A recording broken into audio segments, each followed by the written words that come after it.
สวัสดีครับสวัสดีครับสวัสดีครับสวัสดีทุกคนนะครับผมค่ะสวัสดีพี่บูมนะคะอุ้ยใช่ทำไมวันนี้มาคนเดียวโอ้โหวันนี้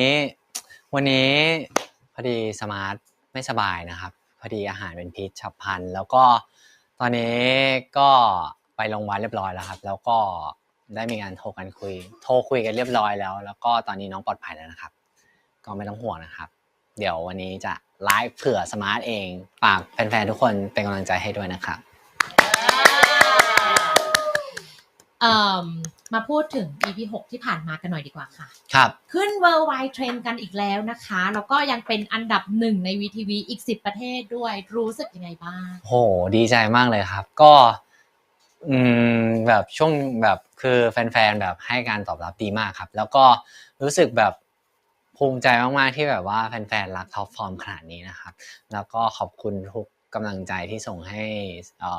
ท็อปฟอร์มนะครับไม่ว่าจะเป็นทางนักแสดงแล้วก็ทีมงานทุกคนด้วยครับค่ะวันนี้บอกก่อนดีกว่าว่าเรามีมิชชั่นลับให้พี่บูม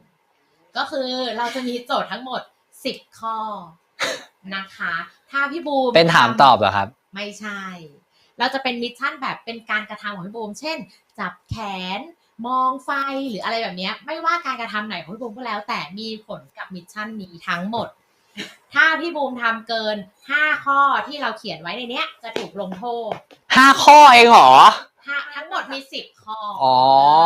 โอเคทำเกินครึ่งหนึ่งโดนลงโทษแน่นอนแต่จะเป็นอะไรนั้นนะคะก็ต้องติดตามกันตอนท้ายของไลฟ์นี้ซึ่งเรามีมิชชั่นขึ้นไปแล้วนะคะแฟนคลับดูนะคะแล้วก็ช่วยติ๊กนะคะช่วยติ๊กนะคะว่าจะมีมิชชั่นอะไรบ้างมิชชั่นอะไรอ่ะอยากรู้แล้วก็บทลงโทษพี่บูมจะถูกเซลฟี่3รูปแล้วโพสต์ลง IG ตัวเองโอ้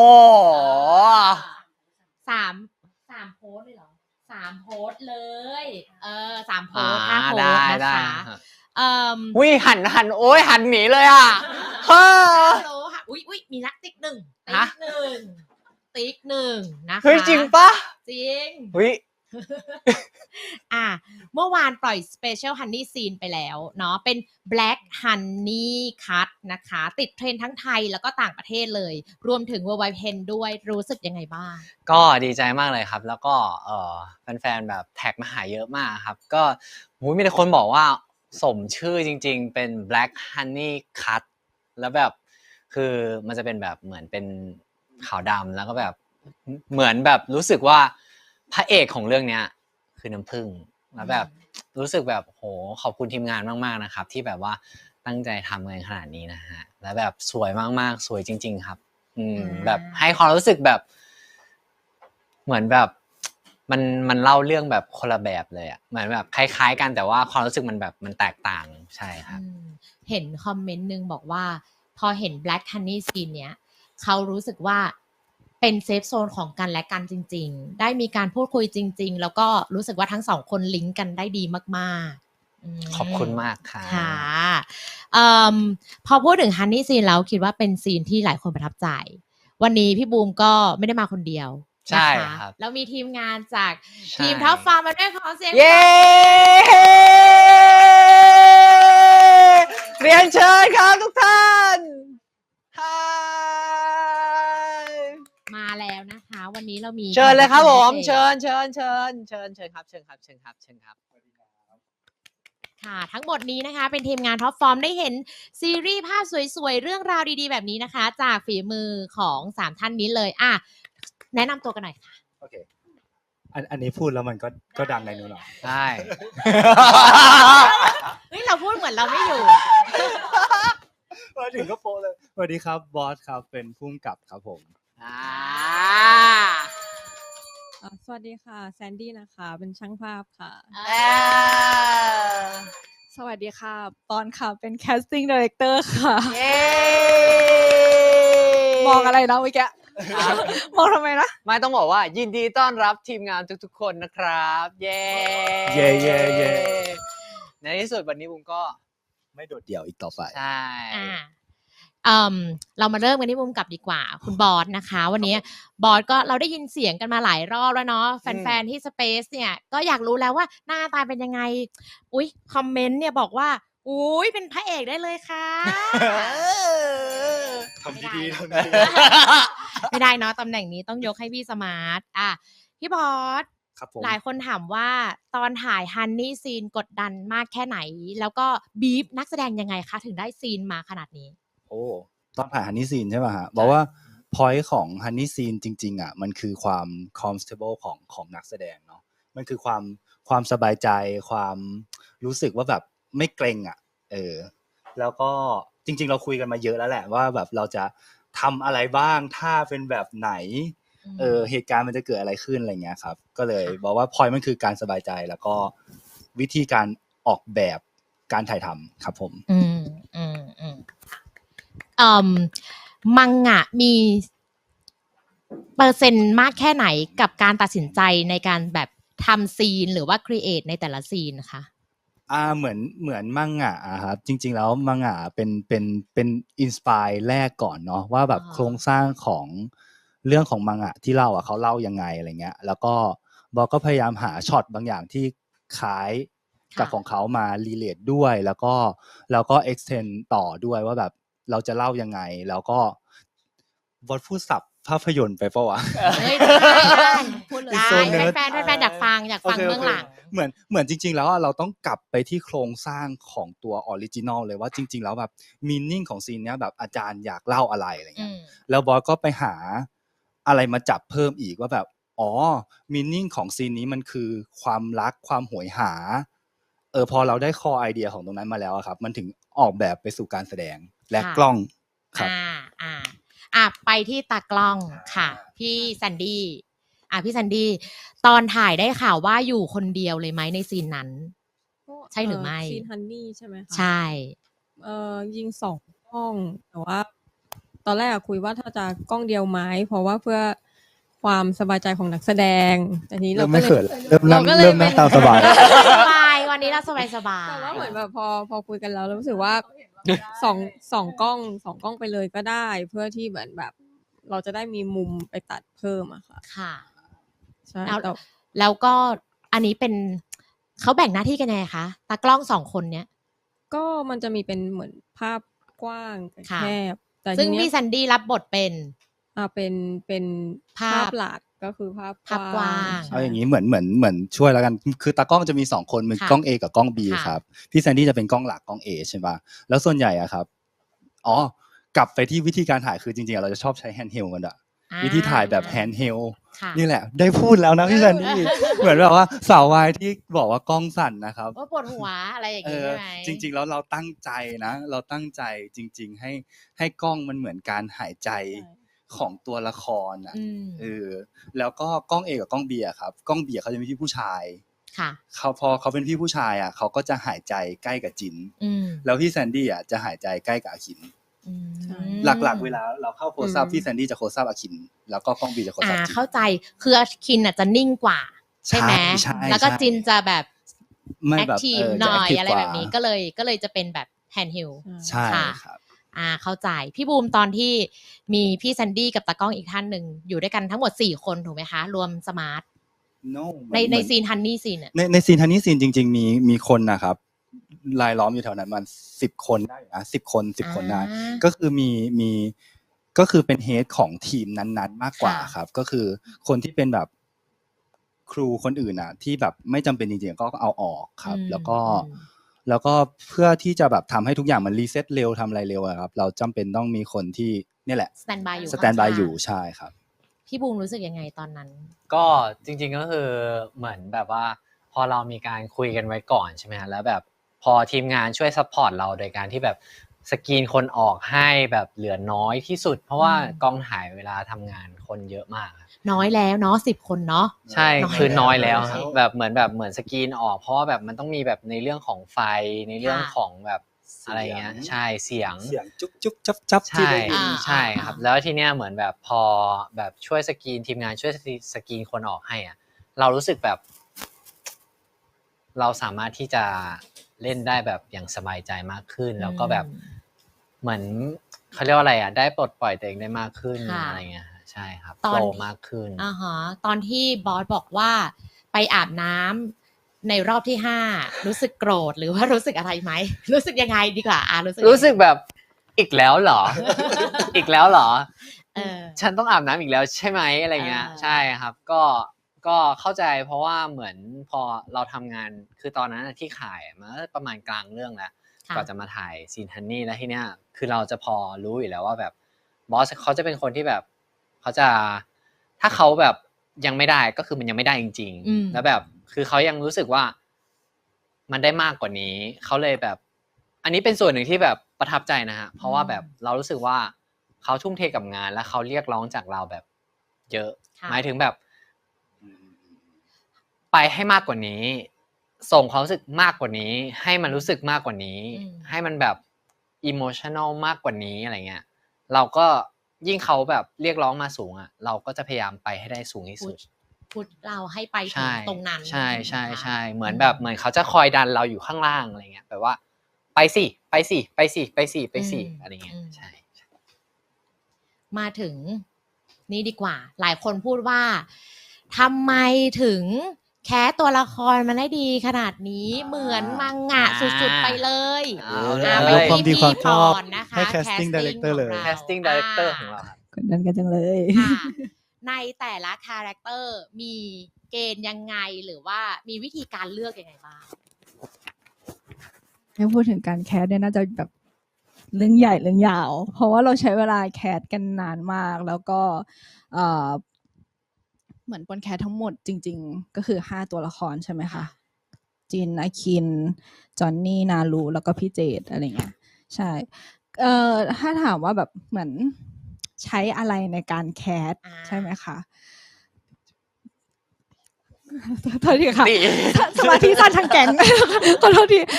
ใช้อะไรในการแคสหรอคือจริงๆหลักๆเหมือนปอนแบบใช้เซนส์บางอย่างคือในแต่ละตัวละครมันจะมีจุดเด่นของมัน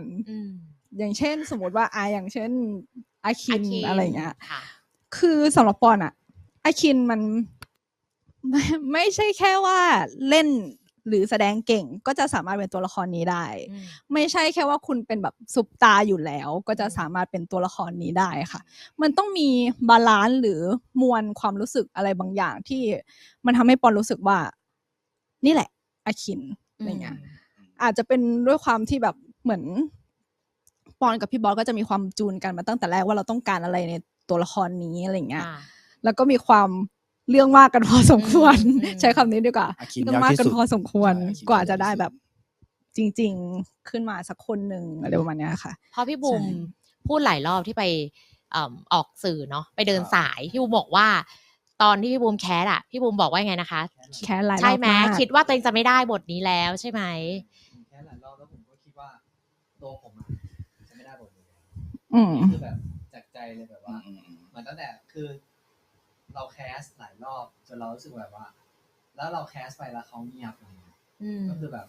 เราก็รู้สึกว่าแบบเราไม่ได้แล้วแล้วผมก็ไม่บอสดับใช่ป่ะอ๋อไม่โอเคไม่พี่บุ๋มดับไหมพี่บุ๋มก็คือเหมือนผมรู้สึกว่าผมจะไม่ได้แล้ว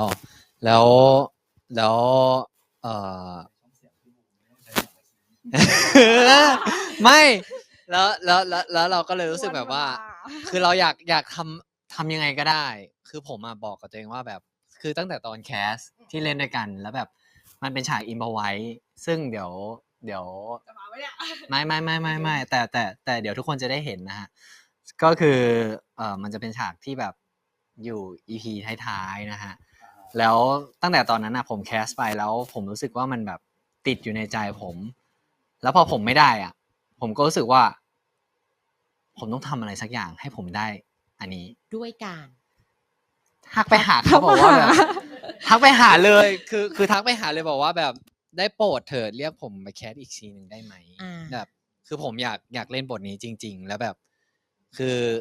ทำยังไงก็ได้ให้ผมได้เล่นบทเนี้ยใช่ครับแล้วต้องแบบขอบคุณแบบอาจจะบอกลมฟ้าอากาศใช่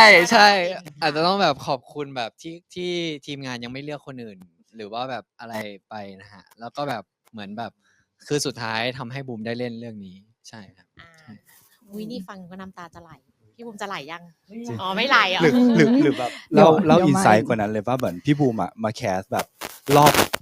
อบแรกอะที่เป็นรอบเบสิกอะ จริง ๆ มันคือ 3 เปิดวันแรก รอบปะ อ่ะเขามาแคสวันแรกเลย อืม จริง ๆเขามาแคสวันแรกเลย แล้วก็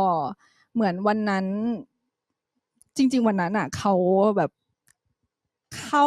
ตาประมาณหนึ่งแล้วเหมือนกันอะไรเงี้ยแต่ด้วยมวลบางอย่างที่รู้สึกว่าเราอยากจะค้นอะไรในตัวเขามากกว่านี้ หรือคือพูดตรงๆก็มันยังไม่ใช่100%อ่ะเนาะ นี่พูดแบบเรียบร้อย ถ้าพูดกันหลังไมค์อาจจะรู้แบบ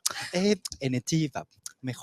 ค่อยดีนะปอนอะไร เอ เงี้ย อ แล้วก็บอกว่า แล้วแบบ เก็บเข้าพูลไว้ก่อนยังไม่ให้ผ่านวันแรกเลยอ่ะพี่บูมอะถือว่าแบบเหมือนอยู่ในพูลอะฮะแบบไม่ได้ปัดตกไปเลย แต่ก็ไม่ได้ผ่านอ่ะ อืม ไม่เสียใจ ใช่ นะ แต่วัน ไม่ นี้ เสีย ได้ ค่ะ เพราะว่า แล้ว เคยพูดไปหลายรอบแล้ว แต่ว่าอ่ะอันเนี้ยเขาพูดในมุมเขาไปใช่ไหมว่าแบบในการมาแคสนู่นนั่นนี่อะไรเงี้ยแต่ว่าด้วยความเหมือนวันนั้นอ่ะที่เขาเข้ามาอยู่ในเหมือนในช้อยของเราผ่านรอบแรกเข้ามา เพราะว่าซีนนั้นแหละหมายถึงว่าซีนที่พี่บูมพูดถึงที่เขาบอกว่ามันยังติดอยู่ในใจเขาอ่ะมันคือสิ่งที่ เลิกดีสมาธิสั้น คือเราแคสกันที่นี่แล้วมันเหมือนว่าอาคินอ่ะเขามีความแบบสามารถเป็นดราม่าควีนในเรื่องได้อะไรเงี้ยซึ่งตอนแรกอะปอนไม่ได้มีบทสำหรับการแคสซีนดราม่าแต่ว่าปอนรู้สึกว่าปอนมองเขาแล้วปอนสัมผัสได้ว่ามันจะต้องได้เล่นซีนอะไรแบบเนี้ยจริงๆตัวปอนเองก็อิมพอไว้ซีนขึ้นมาเหมือนกันหมายถึงว่าอยู่ดีๆก็ตั้งโจทย์นะตอนนั้นแล้วเล่นกับเขาเลยอะไรเงี้ยค่ะใช่ก็เลย ค่ะ เป็นซีนที่ทำให้เขาผ่านเข้ามาในรอบแรก เมื่อกี้มีเสียงกระซิบจากทีมงานเหมือนกัน บอกว่าไม่แน่ใจว่าทุกคนยังจำได้ไหมแล้วก็พี่บูมจำได้ไหมนะคะเดี๋ยวรอสักครู่ เดี๋ยวเรามีเรื่องราวเยอะจัง ได้ไหมคะ ติดแล้วปะ ติดแล้วปะ ติดแล้ว ติดแล้วโอเค เอาละ วันนี้วันที่ 24 เมษายนไม่แน่ใจว่าทุกคนจำได้ไหม วันแคสวันแรก ว่า ใช่ไหมคะ วันนี้ครบ1 ปีที่บูมมาแคส จริงปะ ใช่ คนลุก จริงอ่ะ จำได้ คนลุก ใช่ คนลุก จริงเหรอ ที่ห้องนี้ ใช่ทั้งพี่บูมแล้วก็พี่ส ส มา มาร์ ร์ ท ทมา ใช่ แคส ค่ะ ที่นี่ ใช่ ใช่ ทั้งสองคนมาแคสใช่มาทั้งสองคน เที่ย เป็ เหร น อ คนที่มาแคสรอบแรก ฉันเหรอ อย่า จริง ตุ้ย เชี่ยอุ้ย อุ๊ยจริง ทำดี เราเป็นดารา ๆแล้วจะบอกว่าวัน energy พี่บูมนะวันแรกที่มาแคสกับวันเนี้ยแบบต่างกันฟ้ากับเหวมากๆอ่ะ energy วันแรกอ่ะคือกูพูดเลยนะ พูดไปเลยเถอะ กูมึงแล้วว่า พูดไปเลย คือหมายถึงแบบ เป็นคนที่ผิดหวังกับชีวิตมากๆอะครับ หมายถึงตอนบอสดูคนนี้เล่นอ่ะ มันเห็นถึงความพยายามมากๆเกินไปด้วยซ้ำอะไรเงี้ยจนมันแบบ มันมีมวลแบบ เหมือนเขาพยายามจนเขารู้สึกว่าไม่ได้ไม่เอาแล้วอะไรอย่างนี้เลยอ่ะตอนที่ดูแคสอ่ะถามว่าเล่นดีไหมเล่นดีในสแตนดาร์ดที่บอสตามหาอะไรเงี้ยแต่แบบ energy มันไม่ได้แล้วพอแคสจบอ่ะบอสบอกกับปอนเลยว่าแบบ คนเนี้ยใช้งานได้ ใช่เขาอย่าเพิ่งฆ่าคนเนี้ยใช้งาน มันเป็น ได้ แค่คอมเมนต์หนึ่ง คนเนี้ยใช้งานได้ แต่บอสอะต้องเอาเขาไปบริหารเนจีใหม่อะ คนนี้เข้าเขาแหละแต่ว่าต้องมีการแบบเทรนเพิ่มเติม ใช่ ไหม ใช่ แล้วตอนที่มาวันนั้นน่ะจนถึงวันเนี้ยเทรนยังไงดีกว่า grooming นักแสดงยังไงให้ออกมาคล้ายกับตัวละครในมังงะได้ขนาดนี้ทั้งแคสติ้งเองแล้วก็ดีเรคเตอร์ด้วยกัน จริงๆต้องยกความดีความชอบให้พี่บอสมากกว่า คือเหมือนว่าในช่วงเวลาที่ปอนหา มันก็จะมาระดับหนึ่งหมายถึงอย่างที่ปอนบอกว่าด้วยความใช้เซนส์หรือเรามองหาออร่าบางอย่างในแต่ละตัวละครอะไรอย่างเงี้ยค่ะปอนจินตนาการถึงอนาคตว่าถ้าเขาลีนตัวเองลงมาถ้าเขาฟิตหุ่นถ้าเขาอ้วนขึ้นถ้าเขาผอมลง หรือถ้าเขาแบบแต่งหน้าทำผมเปลี่ยนสีผมนู่นนั่นนี่จะเป็นยังไงก็คุยกันกับพี่บอสแล้วมันดูมีแววเป็นไปได้ โดยใช้ AI ไม่ใช่ค่ะใช้จินตนาการล้วนๆในการแบบใช่ ถ้าคนมาพูดถึงสมาร์ทดีกว่าสมาร์ทคัดยังไงคะ สมาร์ทเหรอ สมาร์ท สมาร์ท วันแรกที่สมาร์ทมา คือ วันแร ปอก ปอนอาจจะบอกว่าปอนหาสมาร์ทอันเนี้ยจำไม่ได้ว่าเราคุยกันยังไง แต่ตอนที่ปอนหาสมาร์ทอะปอนหาสมาร์ทจากหาจินจากสัญชาตญาณ อืม คือปอนรู้สึกว่าตัวละครจินมีความสดใหม่ มีความแบบถ้าสมมติว่าคนที่เรียนการแสดงมาเยอะๆเขาจะมีวิธีการแสดงอีกแบบหนึ่งใช่ไหมคะ แต่สำหรับปอนจินเขามีความเป็นมนุษย์เขามีความแบบใช้สัญชาตญาณเยอะอยากจะทำอะไรก็ทำคาดเดาไม่ได้ ซึ่งสมาร์ทเป็นอย่างนั้นเลย อืม อืม วันแรกอะปอนแคสสมาร์ทด้วยอิมพอไว้ล้วน ค่ะ อืม แล้วสมาร์ทเอาตัวรอดแบบ เก่ง สุดๆอะหมายถึงว่าใช่เขาเอาตัวรอดเก่งมากอะไรเงี้ยคือถ้าเป็นคนที่แบบไม่ได้มีไหวพริบ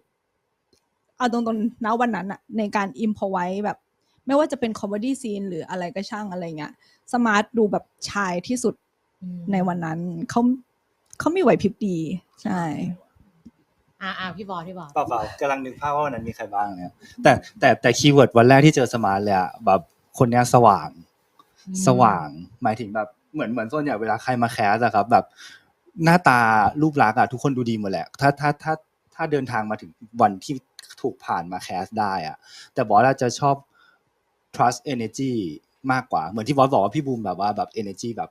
ไม่ค่อยดีนะวันแรกอะไรเงี้ยแต่ไม่ได้แปลว่ายูม energy ไม่ดีนะวันนี้แบบนึกออกว่ามัน proof แล้วมันประจักษ์แล้วว่าแบบพี่บูมคืออาคินที่แบบ deserve ที่สุดเลย แต่อย่างสมาร์ทอะคือสว่างมาก แล้วก็ฉลาด หมายถึงเป็นคนฉลาดที่แบบแบบเหมือนไม่รู้สิมันแบบมันอิมพอไว้แล้วทุกอย่างมันดูแบบพอดิบพอดีอะไรเงี้ยก็คือเป็นหนึ่งในช้อยที่เราคัดไว้ ใช่แต่หุ่นไม่ได้ หุ่นยังไม่ได้ ต้องไปทำอะไรบ้างคะ ต้องไปฟิตหุ่น พี่สมาร์ทต้องทำไง ต้องไปฟิตหุ่นไปอะไรบ้างวะต่อยมวย คิดว่าต้องกินเยอะ ต้องกินเยอะๆ ใช่จริงๆ อยากเป็นสมาร์ทมาก พี่บูมพูดตลอดว่าอยากทำแบบที่สมาร์ทได้ทำ ต้องไปต่อยมวยก็แล้วก็แบบมาถึงบอกก็แบบจัดวิตามินอะบอกว่าต้องกินสิ่งนี้อะไรเงี้ยเพื่อแบบทำให้ผิวพรรณ everything แบบมา แล้วก็อีกอย่างหนึ่งที่รู้สึกว่าชอบมากคือการทำมิลวิ่ง การทำมิลวิ่งบอกให้ เปลี่ยน ทำมิ โค ล รงห วิ่ น้าง เขา บอกให้ทำมิลวิ่ง คือเราละเอียดมากๆหมายถึงเขาละกันละเอียดมากๆในวันที่แบบว่า ถ้าจะเป็นคนเนี้ย ต้องทำสิ่งนี้นะ แล้วเราก็ โอเค เปิดกองมาวันแรก สมแบบที่เราอยากได้เลยไหมคะ โอ้โห ไม่นะ ไม่แต่จะบอกว่า เพราะว่าอย่างคือในอันนี้ผมขอพูดในมุมของนักแสดงละกัน เพราะว่าแบบเหมือนเขาเรียกอะไรเราเข้ามาแล้วแบบบูมเข้ามาแล้วแบบทุกอย่างมันเกิดขึ้นเร็วมากครับทุกคนเกิดขึ้นเร็วมาก แล้วแบบเขาเรียกว่าอะไรอ่ะพอเราเปิดถ่ายคิวแรกวันแรกบูมแอบรู้สึกแบบเฟลกับตัวเองนิดนึงว่าแบบเหมือนบูมเล่นไม่ดีอ่ะบูมเล่นไม่ดีแล้วแบบบูมรู้สึกว่าบูมพลาดไปเยอะในการถ่ายวันแรกday 1ของเราที่เราเริ่มแบบเปิดคิวถ่ายกล้องอะไรเปิดกล้องถ่ายใช่ใช่แล้วแบบรู้สึกเหมือนตัวเองยังปรับไม่ได้ก็อาจจะต้องใช้เวลา ใช่ครับคือวันแรกที่เราเริ่มถ่ายกันอะซีรีส์เรื่องเนี้ยบูมวันแรกบูมรู้สึกแบบบูมยังหลุดไปเยอะใช่ตอนนี้2 ทุ่มแล้วนะคะ แต่ว่า จะจบเลย จะ จบเลยอย่างนี้หรอ เราคุยเร็วแต่ว่าไม่เดี๋ยวเราคุยกันต่ออีกนิดนึงว่า EP 7, 8, 9จะมีอะไรกันบ้างใครที่อยากติดตามนะคะก็ติดตามไลฟ์กันต่อได้แล้วเดี๋ยวค่อยไปดูซีรีส์ก็ได้หรือว่าดูไปปั่นไปก็ได้เช่นกันฝากเลยค่ะพี่บูมฝากแฮชแท็ก EP นี้ค่ะก็สำหรับ EP นี้นะครับ EP 7แล้วนะครับทุกคนก็อยากฝากอยาก ไม่ก็อยากฝากทุกคนนะครับถ้าใครที่รักแล้วก็ชื่นชอบท็อปฟอร์มนะก็อย่าลืมไปเล่นแฮชแท็กกันนะครับเป็นแฮชแท็กท็อปฟอร์ม EP 7นะครับ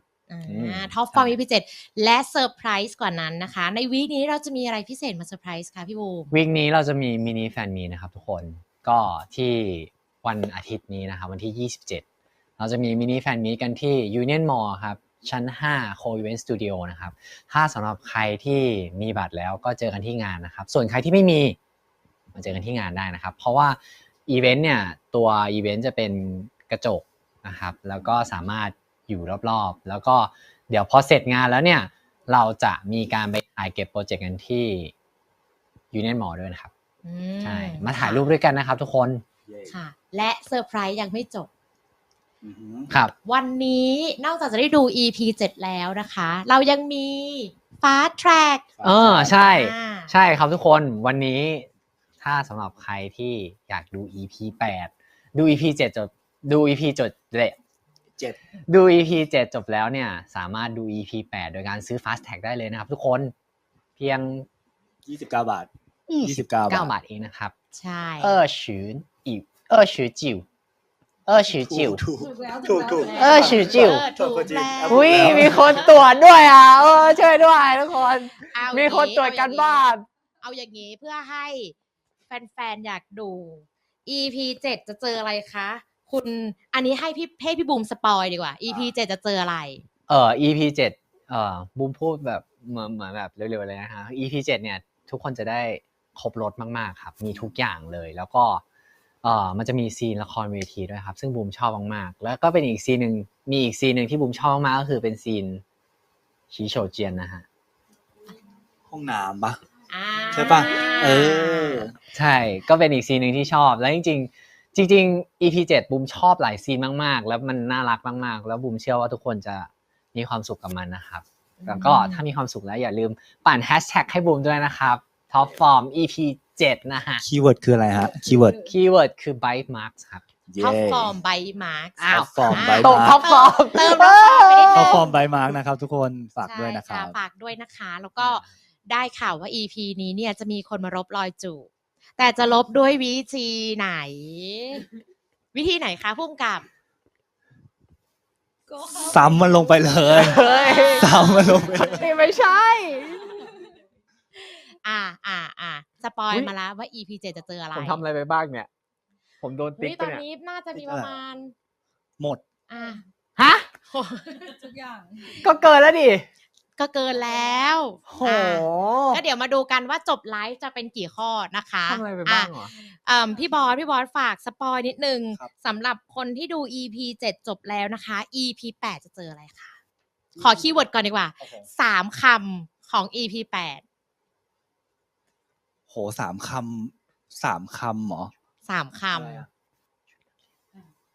อ๋อกูคิดอีกอันหนึ่งแหละ อ่า ชุดนักเรียนฮะ ชุดนักเรียน EP 8คือชุดนักเรียน งั้นพี่บอสเอาอีกคำให้พี่บูมได้ไหม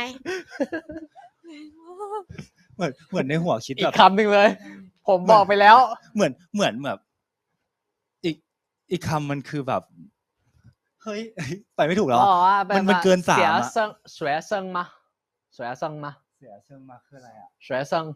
มา校服小学生校服เกินน่ะ ได้อยู่ ได้อยู่ แปลว่า ชุดนักเรียน เขาจะทำอะไรในชุดนักเรียน เฮ้ย คะ ผมรู้ได้ไงวะ เขาอยากเห็น ตืด เตอร์เองเลยเหรอ หมายถึงเขาอยากเห็น ปล่อยดิ เขาอยากเห็นอาคินใน ห ส ยุด มัย หยุด ก่อน หยุด อันเหมือนจบ โอเค ก็จะเป็น เป็นไงเซ็นเซอ ชุ ร์ ดนักเรียนนะคะ และดูฟ้าแท็กจบและ EP 8 และ จะต้องได้ดูสปอต EP 9 อีกนิดหน่อยสปอยหน่อยค่ะ EP 9 จะ EP 9 ได้ข่าวว่าแซ่บมาก ฟินมากดีมาก แล้วก็โปรดิวเซอร์ของเรานะคะ คุณช่างหน้าชอบมาก มันเป็นยังไงพี่บอส สั้นๆเลยบอกว่าทุกคนน่าจะมาดูท็อปฟอร์มด้วยหลายๆเหตุผลอะไรเงี้ยหนึ่งในนั้นอาจจะเป็น NC อาจจะเป็นเนื้อเรื่องอาจจะเป็นภาพหรือนักแสดงอะไรเงี้ยฮะEP 9คือ NC ที่บอสชอบที่สุดเพราะว่ามัน so emotional มันเป็นมนุษย์มากเลยมันแบบมันดีมากเลยแฟนจะรู้สึกยังไงบ้าง ถ้าได้ดู EP 9 แฟนๆจะรักตัวละครฮะแฟนๆจะรักตัวละครมากขึ้น ค่ะ มากๆอ่า แฟนจะเป็นลม สิ่งหนึ่ง จะ ที่ เป็น สิ่งหนึ่งที่แบบบุมขอเสริมแล้วกันสิ่งหนึ่งที่แบบบุมรู้สึกว่าดีเรคเตอร์เราใส่ใจมากๆเลยก็คือมันไม่ใช่แค่เป็น NC อะครับมันเป็นการแสดงออกถึงความรักมันเป็นการแสดงออกถึงมวลพลังงานของตัวละครจริงๆว่าตัวละครรู้สึกอะไรแล้วทำไมถึงตัดสินใจทำแบบนั้นใช่ครับใช่อันนี้คือสิ่งที่บูมรู้สึกว่าแบบมันใช่มากๆใช่ครับเอางี้ให้ทุกคนฝากซีรีส์ในมุมของการทำงานของแต่ละคนอย่างพี่บอสก็ฝากในมุมของเป็นผู้กำกับอย่างพี่แซนดี้ฝากภาพตากล้องพี่ปอนฝากในมุมของนักแสดงเอาหน่อย3คนนี้ก่อนแล้วเดี๋ยวค่อยตามมาด้วยพี่บูมพี่บูมก็ฝากในนามของอาคินโอเคได้เลยโอเคค่ะ เริ่มที่พี่บอสก่อนเลยค่ะ โอเค จริงๆคนตอบคนแรกง่ายสุด จริงเหรอ จริง อันนี้คือให้ฝากอะไรนะ ไม่แต่เขาให้พูดในนามของตัวเองไง ก็คือ ข ขอบคุณแบบแบบว่าขอบคุณอินเตอร์แฟนครับ international fan หรือทุกๆคนเลยที่แบบซัพพอร์ตเรื่องนี้เราเดินทางมาไกลมากๆแล้วอะไรเงี้ยแล้วก็ถ้าคุณรู้สึกสนุกตั้งแต่ EP 1 จน EP 6อะไรเงี้ย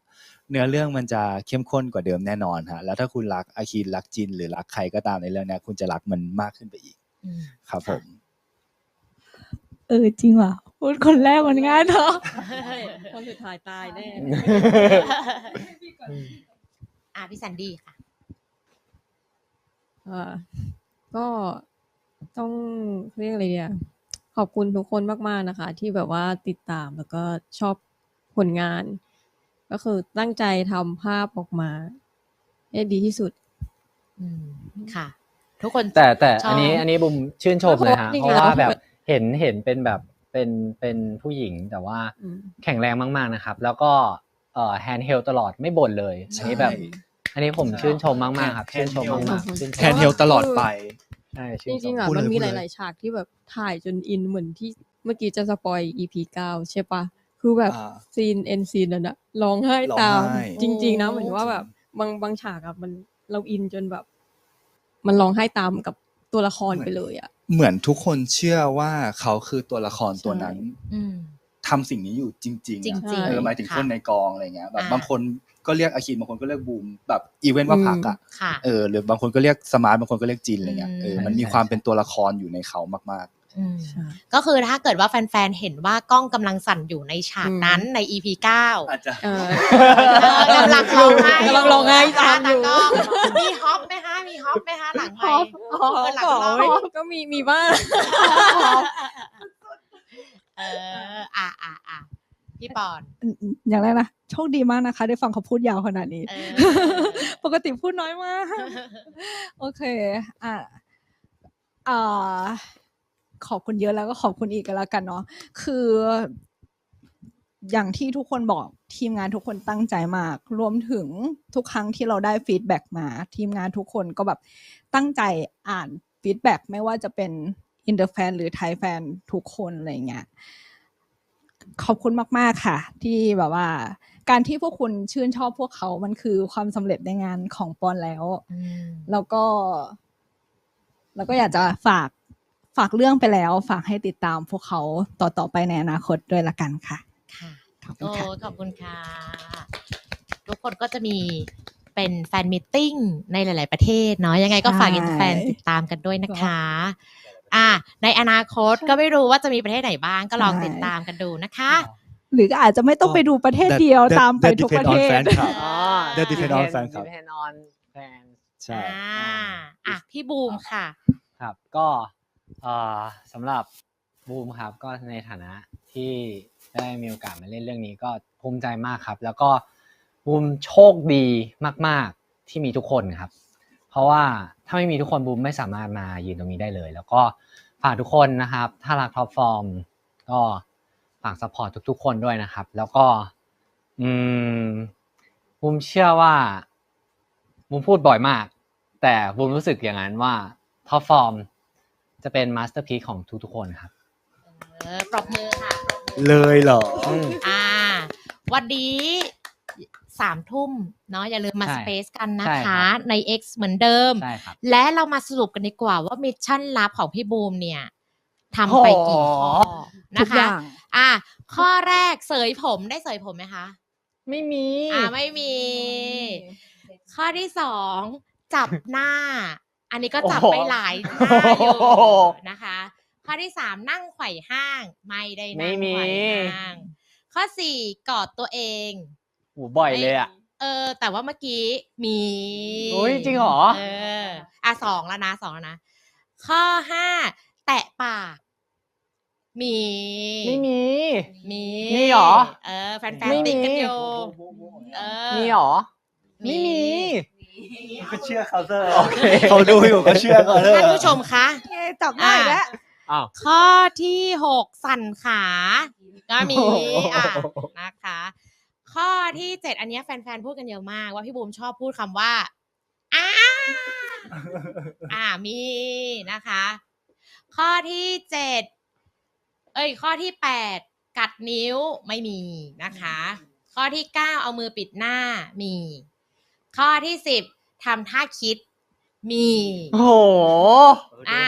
แฟนๆรอดูนะคะเซลฟี่3 รูปนะคะ ที่จะโพสต์ลงใน IG ของพี่บูมนะคะ โอเค วันนี้อย่าลืมติดแฮชแท็กช่วยกัน ป้อม EP 7 ครับทุกคน ก็คีย์เวิร์ดท็อปฟอร์มไบ By มาร์ Mark ครับ โอเคค่ะ ขอบคุณทุกท่านมากนะคะ สวัสดีค่ะ